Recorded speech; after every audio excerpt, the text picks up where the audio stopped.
Hey, Caleb, I'm feeling a little snackish. Any ideas on what I could have as a snack? Oh, I have a few thoughts about snacks.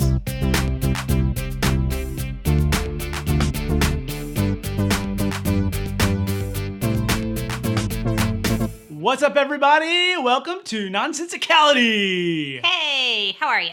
Good. It's November. Correct. And the end of the month, there's this giant meal that everybody has. And so we thought throughout the month of November, we're talking all about food. So last week, we talked about cereal and the awesomeness that is cereal.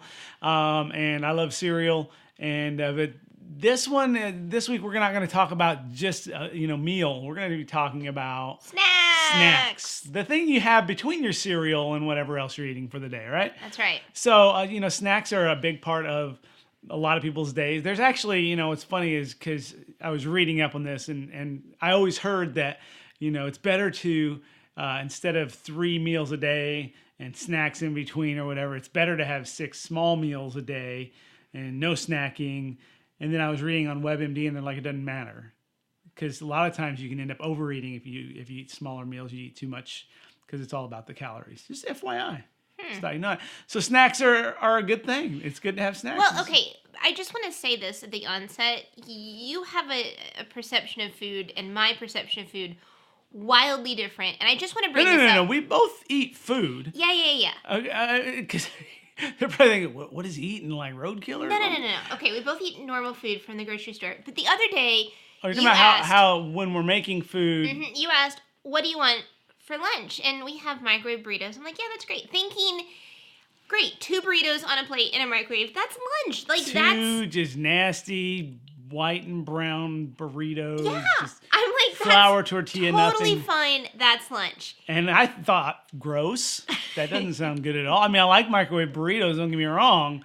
But, I mean, if you have the opportunity, why not doll it up a little bit? So he made enchilada sauce. Yeah. He chopped up avocado and lettuce. And it was like this presentation wildly different from what I was expecting. So I'm a little nervous that your snacks are going to be like these 5-star epic snacks. Okay. And I'm just thinking of like bean dip out of a can. Here's what I'm thinking in regards to snacks. There's a couple different ways. Snacks could be just like, there's nature's snacks, like, apples and bananas and things like that. Yeah. Then there's, manufactured snacks that, like they have a name brand, like by Nabisco. Nabisco, it's like the name brand in snacks, right? I mean, oh, yeah, I guess they make Oreos and all these other things. Do they really? Yeah, I'm pretty sure Nabisco makes Oreos. Oh, that's cool. And so, I didn't actually prepare anything about Oreos on. They're kind of in the top of snacks, but they were, they didn't make my cut for this. Wow. But so we're going to hit a little bit on each of them. Because, we need, we want to edutain ourselves. I'm ready to learn about snacks. Okay, first of all, guess what the first snack food, and there's a lot of debate. But as far as like a common snack nowadays, what the first one was in history, like dating way back. The first snack in history? We're going to go with popcorn. I think you're right. Now, there's the argument, okay? It's between popcorn and this other one. Now, popcorn, I would say, wins because it dates back to like 5,600 years ago. Popcorn is my favorite. Native food. Americans would pop popcorn. They would do it different than we do. They didn't have microwaves, obviously. I don't know. And I don't know. They didn't have stovetops either. But they would like take a whole ear of popcorn. Like popcorn grows on ears like regular corn. Right. So they would just throw the whole ear in the fire, and it would just pop on the ear. And I guess they'd pull it back out and eat it. And I remember hearing that they would play games too. Like they would throw kernels into the fire, and then when it would pop out, they'd try to catch it in their mouth. Like, it was like a game. Is that legit, or are you just making this up? I just heard that. I don't have anything to back that up other than I think a teacher told me that once. Right. So if popcorn is number one, what's the debate? What's the other one? Well, I guess the debate is popcorn is very natural. It's just but this one was actually something that was made. And it dates back to the 6th century where an Italian monk, I know, right? He made pretzels And they were a part of, like, he would make these little pretzels and he would give them to kids as rewards. And so they were like a reward for good behavior or memorizing. Oh, dude, smart. Yeah, smart and mom. so here you go. Here's some fun facts about pretzels. Pretzel, the word, is similar to the Italian word prezzola. I'm sure I'm saying that perfectly right, which loosely translated means little reward. So a pretzel would be like here's your little reward. And so Nice. if you're eating pretzels, there's your reward. I would have behaved so well if I knew that pretzels were a reward. As long as there was something to drink with them, because like my pretzels dry my mouth out. Not to sound like Kramer on Seinfeld, but pretzels make me thirsty. And so You have to say it while smacking the table. So I like pretzels, but they dry my mouth out. Like, and it's not just the flour; it's the salt too. It's just like all the moisture in your mouth. So it comes from the word that means little reward. Little reward. So there you go. The Nice. first kind of made snack. Because see, popcorn, kind of nature makes that. Of course, there's preparation going and drying it out and stuff. But this is so. I guess that's what the debate is, because popcorn was already it's a crop. And pretzels had to actually be made of flour and stuff like that. Nice. So isn't that interesting? Now we're gonna go to marketed snacks, because like there's lots of potato chips are down there somewhere, crackers are down there somewhere, and so like, but as far as in history, like when marketing became a thing, where name branding something became a thing, what was the oldest marketed snack? There's two that are really close, but The first advertised marketed advertised, snack. yeah. We're gonna go with I don't know. Mrs. Fields cookies sounds like a good answer. Cookies are good. Like something that has like a person's name attached to it, like Mrs. Fields cookies. Like you trust Betty Crocker and her cupcake. Did she Nope. make cupcakes? I don't think. Little Debbie, You're Little thinking Debbie, Little Debbie. and her cupcakes. Little Debbie. Like a name that you could trust, so you want to buy these things. No, it I'm was just not. dancing around it. It was actually Now here's the thing. It was released in Chicago at a World's Fair in 1894. If that helps. It was actually invented a few years before that, but it was like presented. And what is one thing that we try to always get? Although we forgot when we went to Chicago last time, but what do we get when we go to Chicago? And you already mentioned this earlier. Garrett's popcorn. Popcorn, but something else that is known for popcorn and peanuts added to it. Oh, Cracker Jack? Cracker Jacks. 1894. Nuh-uh. Cracker Jacks were introduced at the Chicago World's Fair, and then within a few years were being marketed worldwide or statewide, whatever. So that was the Cracker Jack. Now the second one, a close second, in 1897. Can you guess what this one is? But I'll give you a hint. There's always room for it. There's always room for Jell-O. Jell-O, that's right. Jell-O. Now, gelatin itself existed for years before that, but then Jell-O, the name brand, came about in 1897. So the two oldest snacks we've got are Jell-O and Cracker Jacks. and Jell-O. Not a good combination. Don't eat those together. That just doesn't sound good. I don't like Cracker Jack anyway. Love Cracker Jacks. Some they're of it so tastes good. like it's from 1894. I know. It's that cardboard. They put it in the little cardboard box. I don't know if they do that anymore. Not good. All right, now if we want to consider candy a snack, then there is something that predates both of those. All right, so Candy's not a snack. See, I would agree. say it's more of a dessert. Especially, well, this would be. I would say it doesn't need. It's not enough to constitute a snack, really. It's like What is it? okay, but this was the Necco wafer, which also today they still Like make vanilla it. wafers? No, Like vanilla? Necco wafer. The little okay, you know what Smarties are, right? Imagine a Smartie, but the size of a quarter and about as thin as a quarter too. Like the chalky Tums thing? Yeah, you've never heard of Necco wafers? You've never heard of Necco wafers? I've pointed them out to you in stores before. It's like, look, Necco wafers. And they taste like they're all from the 1800s. Necco wafers were invented in 1847. So 50 years before Cracker Jack, there was Necco wafers, which means that potentially there were people eating Necco wafers in the Civil War. I mean, just think about it that way. They're like the chalky little things. Imagine a Smartie. I'm still stuck The on size and thickness of a quarter, yes. this. Gross. They sell them in specialty candy stores, like Mr. Are they Bulky always. delicious? No, they're horrible. They're like a Smartie, which is not a good candy. Huh. Yeah, but that's not that. We should have talked about that on the Halloween episode or whatever. know. But no, Necco wafer is actually older than that as far as a name brand. Maybe it's the same Necco wafers in the stores today. They taste like it. They taste older than. Oh, they're not good. I'm not sure why they're. I think the only reason they're still being sold is nostalgia's sake. So, all right, but let's go to the modern era. What are the top snack foods of today. Now, this I looked up. Obviously, there's going to be data everywhere. I just picked a website, Eat This, Not That, which would probably tell you not to eat any of these. But they gave their top 25, and I want you to try to guess the top three. The top three Top snacks. three snacks. And these are like name brand snacks. Okay, we're going to go with Chips Ahoy. Or not. I'm waiting for you to say all three of them. Oh, okay. I'll tell you, yeah. You give me Doritos. Chips Ahoy Doritos, okay. And I don't know what snacks are apparently. Grapes, because I can't think of These would be like manufactured type snacks, not nature's. Oreos. Or see there, and the Oreos were on the list. They were further down. I don't remember Chips Ahoy or if they were or not. On Doritos, I'm going to need you to be more specific. The nacho cheese normal. Then you're wrong. Taco Doritos. No, Cool Ranch. Cool Ranch. So number 3 is the Rice Krispie Treat. So it's pretty, and that one is funny because it was like something moms made when we were growing up all the time. They never made their own. They, it was like if there you was wanted never a Rice Krispie treat, you had to beg make your it. mom. The Rice Krispies would put the recipe on their box, but then they started actually manufacturing. And my mom you know how many lunch boxes those end up in every day. Yeah, Mom didn't like making them because they were super sticky and hard to clean. So they're so fun. You really had to ask nicely to get Rice Krispie treats. Yeah, we got them occasionally. It wasn't very common. We loved it when people brought them over. Number 2 is the Cool Ranch Dorito. So there you go. It beat out the nacho cheese. I guess. And again, this is Eat This, Not That. I'm just going by what they said. So they're pretty foodie. So they're foodie. All right, and number 1, the Cheez-It.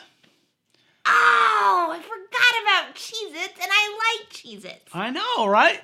Cheez-Its are number 1. Now, there's the thing about Cheez-Its. It's like, there was growing up, and they still are, there was competition with Cheez-Its, right? The Cheez-Its or the Cheese Nips? Cheez-Its or Cheese Nips, right. And so, people would be like, and I was in Walmart today, and I looked, and Cheese Nips are like half the price of Cheez-Its. And they brag that they're unlike Cheez-It. They are really made with cheddar cheese. Ooh. I know. So here's what we're going to do. We're going to do a taste test right now on this podcast. Yay! So I'm going to give you randomly one of each, and you're going to see which one you like. You're not going to try to guess which is which. You're just going to see which one you like. Which one I like better. So I'm going to pause, but you won't know I'm pausing because I'm just going to cut out the dead air, and then we're going to come back with it. I have to sneeze anyway. All right, see if you can identify by the sound. Was that a Cheez-It or a Cheese Nip? Ooh, there is a difference in the sound. The Cheez-Its have a more dense sound. It, nip. It sounds like you get... Nip. It sounds like you get less nips. It is. It's 11 ounces on the nips and 12 ounces on the its. Ooh. But price per ounce is still like half as much. Cheese Nips are made by Nabisco, like I said, like one of the leading snack brands. Cheez-It is a Kellogg company. So we're going to find out whether cereal makers can make a good snack. All right. You ready? Yeah, all right, I'm ready. Open the box. I'm actually really, really excited about this. Yeah, I'm after you, by the way. I'm going next. Okay.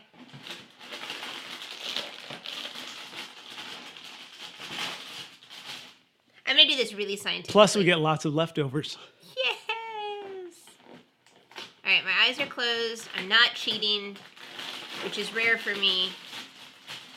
This taste test was made possible by our Patreon patrons. So if you're interested in becoming a Patreon patron, just check on our website, camptownmedia.com, and you can enjoy some snacks too. All right. Thank you for the snacks. Actually, you can't enjoy snacks. We can enjoy some snacks on your behalf. I'm actually really stoked. Okay, you ready for your first one? Yeah.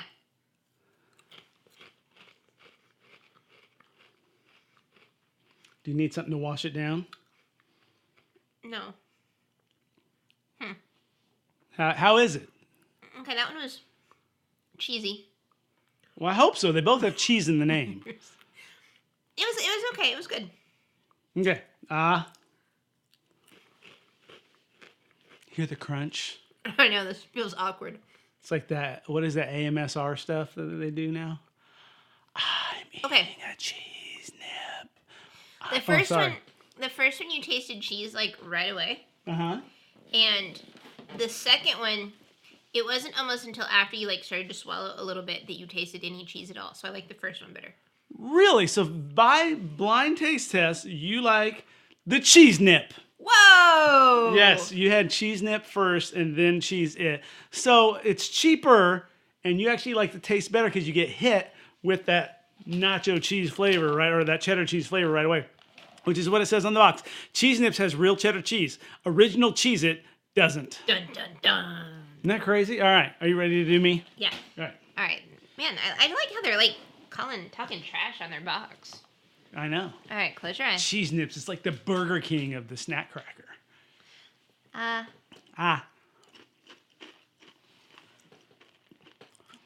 Okay.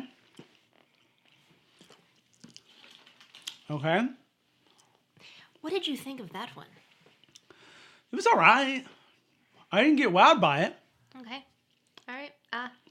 I'm used to eating a handful at a time, though, so. Oh, I'm sorry. This one at a time business is not going to work for you. Oh, totally like that one better. You also like Cheese Nips better. So, Cheese Nip is better. Blind taste testing. 2 out of 2 podcasters believe that Cheese Nips are better than Cheez-It. So, Cheese Nip, if you want us to advertise, you can be a Patreon. No, just kidding. Let's go, Cheese Nips. But no, seriously, like hands down, immediately got that Much better. that cheddar flavor. I mean, right away. Not interesting. So good. That's so cool. Yeah. Well done. You just keep talking. I'm gonna do some ASMR. Okay, I'm sure that is very enjoyable for people not eating Cheese Nips. I never got that anyway. Why do people enjoy that? I don't know. Well, I feel smarter about snacks. That's really cool. And I feel like I can save a ton of money by buying a cheaper brand of cheese cracker. That is more delicious. That was, in my opinion, and Kim's more delicious. There you go. We're gonna have to do that to Connor when he gets home. Oh, absolutely. Yeah. All right. Now that I got all the liquids back into my mouth and hold on, there's still a crumb. Okay. Do you need to brush and floss? No, we're good. You know, it wouldn't be a podcast about snacks without talking about one of the most famous, in my mind, one of the most famous snacks in all of history. Oh, no. The beloved Twinkie. Now, come on, like, what are some things that you know about Twinkie? That they last forever. They have a shelf life longer than... Uh-huh. Like, you could probably put an Egyptian pharaoh and a Twinkie together, and they would be, like, in museums together. They're just well preserved. Okay. We're going to actually talk about that a little bit. So, all right. So, the Twinkie, and there's some misconceptions I had of it, too. So, first of all, this is according to the Daily Meal. That's a website. The Daily Meal. It was invented on April 6th, 1930. So that's a long time. That is a long time. So, you know, they're approaching 90 years. By James Alexander Dewar, a baker for the Schiller Park, Illinois-based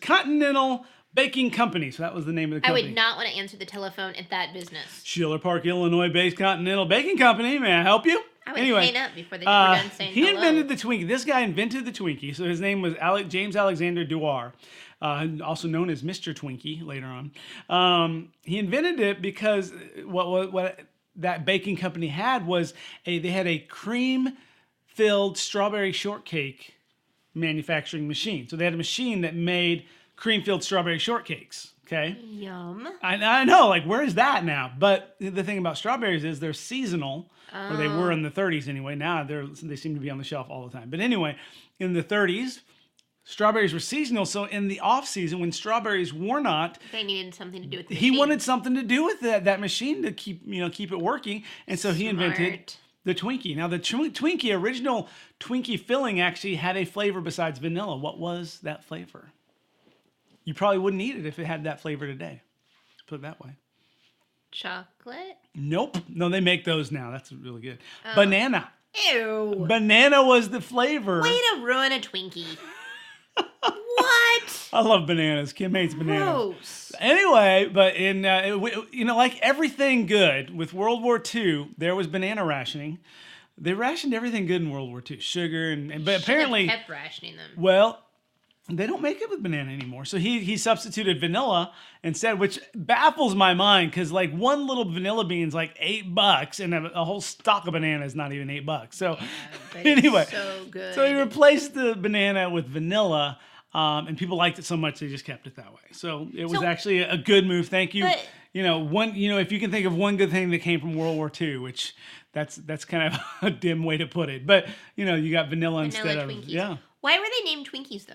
Okay, now here's the thing. When I was younger, I thought for some reason they were called Twinkies because they came in 2-packs. Do you remember like they were usually 2 in a pack, and now they're single serving. Probably because yeah. that's not why. Was he a twin? No, he wasn't a twin. He actually saw a billboard for Twinkle Toe shoes, and he loved the name so much that he named his snack Twinkies because of a shoe, Twinkle Toe shoes, which I've heard of. And so he saw that billboard and he thought, "Wow, that would make a great snack." That I don't know how you delicious. get. I don't know the thought process between something you wear on your feet and then a snack food. And they're like, "I'm going to use that name," but that's what it was. Yeah, I thought it was called because I thought it was because they came in packs of 2. I forgot like they were in twins. packs of They were 2. Twinkies. It has nothing to do with that. He just liked the Twinkle Toe shoes. Nice. The other misconception about them that I had, and you do too, is that they last forever. Like you could keep them in your bomb shelter or your bunkers, for years because they last forever. Technically, they only have a shelf life of about 7 to 10 days, so they're kind of like any other pastry. Wait a minute! I have never seen a Twinkie in my entire life with mold on it. Well, I don't think they last that long though. I mean, really, honestly, if there's a Twinkie and it's sitting out of the package, it's probably gone. And I don't know what they mean by shelf life. If they mean once you pulled it out of the package. That's still 7 to 10 days is a long time for a pastry to sit. True. But because the boxes, they actually have a longer shelf life than that, I would say. All right, that's true. All right. And you remember this. Most of us remember this. In 2012, they were off the shelf for nearly 8 months because Hostess shut down production. But the new owners, I didn't know this, Apollo Global Management and Metropolis and Company. Another place I would not. If you're going to be a Twinkie, you got to be a company that has a really long name to pronounce. Anyway, they put them back on the shelf in 2013, so all is right in the world. Do you remember when that happened? Yeah, but I don't remember. So Hostess just said, "Hey, we're done with Twinkies." Yeah. And then everybody was like outraged. Do you remember that? People were like, "No, you can't do that to Twinkie." But my question is how many of those people were actually eating Twinkies before they decided to pull them? Because honestly, I hadn't had a Twinkie in probably 15 or 20 years. I still haven't had a Twinkie in forever. Yeah, and so like we bought some for Connor. We bought what was it? Little Debbie came out with a brand. They came out with a mock brand, and we had Connor try those, and he was like, "Yeah, okay, they're all right." But yeah, and even when they came back on the shelf, I was like, "Good for Twinkie," but I still haven't bought one. I have not eaten a Twinkie. Maybe I need to go out and buy a Twinkie. Nah, you're probably good. Maybe what we need to do is deep fry it and then eat it. Gross. Because that's what a lot of state fairs do. Nasty. Is like, let's take an already bad for you food and let's deep fry it. Next thing they're going to do is wrap it in bacon. Hey, that's a great idea. Bacon wrapped deep fried Twinkie. What is wrong with you? With Oreo crumbles on top. And an EKG on the side. I say, you just or defibrillator on the side. I'm sorry. Just mental. Anyway, I haven't bought any Twinkies. Actually, even when Twinkies were around, there was something I liked better that were similar to Twinkies, but I liked them better, and they came in a 3-pack instead of 2. And that was the Raspberry Zinger. Remember the Raspberry Zinger? No. It was like a Twinkie, but it was raspberry flavored, and the outside was with coconut. It was coconut on the outside. I actually never really got past the oatmeal cream pie. Oh, the oatmeal cream That pie. was my favorite, and I pretty much stayed there. Well, that actually brings us to what the next part is what is your favorite snack? Because, I want to break this down a little bit because there's a lot of snacks out there I like, and I can be like, oh, that's a favorite. Oh, that's a favorite. Oh, that's a favorite. But I'm going to go into 3 categories. Okay. So the first one we're going to do is your favorite sweet snack, then favorite salty, then favorite natural, like, grows on a tree or a stalk or underground. But anyway, all right. I don't imagine a lot of people are, carrots, I guess, are carrots grow big. underground. All right. So what is your favorite sweet snack food?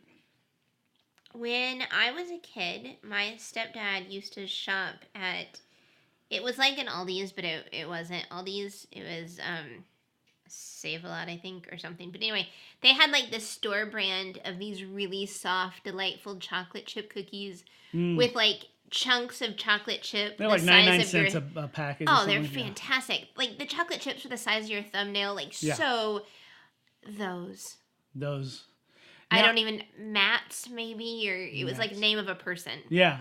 I think a lot of stores like Price Cutter and all those, small local stores had a version of that. I worked at Delicious. Harder House and we had a version of that. And they were huge. They weren't. yeah, little they were tiny like ones. they were a good sized cookie. It was like Yes. one package was enough for me. And so it was good. You didn't need to double up on your generic soft cookies. One package. Now, here's the thing: if I'm having a snack and I'm like local, and they're actually all over the nation now, but Andy's frozen custard probably would be like if I could do that as a snack. We didn't really get into ice cream or any of that kind of thing. That's but dessert. Yeah, it is. Yeah. That's dessert. Very rarely do I wait till after I have a meal to get Andy's frozen custard. So I won't say that, but I would have to say my favorite sweet snack, the Nutty Bar from Little Debbie. I grew up on those Nutty Bars and Star Crunches. Oatmeal cream pie I was okay with. Oh, I forgot about the You Star just said Crunch. that. You just said the oatmeal cream pie. I thought that would have been, which would be similar to those cookies, I guess. But yeah, we liked Star Crunch. But my absolute favorite was Nutty Bar, and I would eat them in layers. You just take, because they're like a wafer, and you just eat the top layer and go. No, you just bite the whole no, thing. so good, so good. And Nutty Bars were like huge. You get a twin pack, so that was my favorite. I mean, like seriously, growing up, I was Body by Debbie. That's what I was like. I ate Little Debbie's all the time, and I definitely showed that I did. But Body by Debbie. sorry. Okay, what's your favorite salty snack food? Popcorn. That was a given. Don't put butter on it. Just sea salt and olive oil is my favorite. Actually, you like it with coconut oil. I eat it with coconut oil, but if I Really? could pick, I thought you liked all. I thought you liked olive coconut oil oil. is I like my favorite. See, olive oil gives it to kind of a I don't know. It's delightful. I want to say gamey, but that's not right. It's not like we're eating a deer, but it's kind of a little too dense of a oil for me. I like Coconut oil's nice. It gives it a lightness to it. Actually, I have a favorite, and I hardly ever eat it. Same with the Little Debbie. I don't eat those anymore. Most of the snacks I try to stay away from eating a lot of. Although those cheese nips are really calling my name now. But the UTZ pub mix.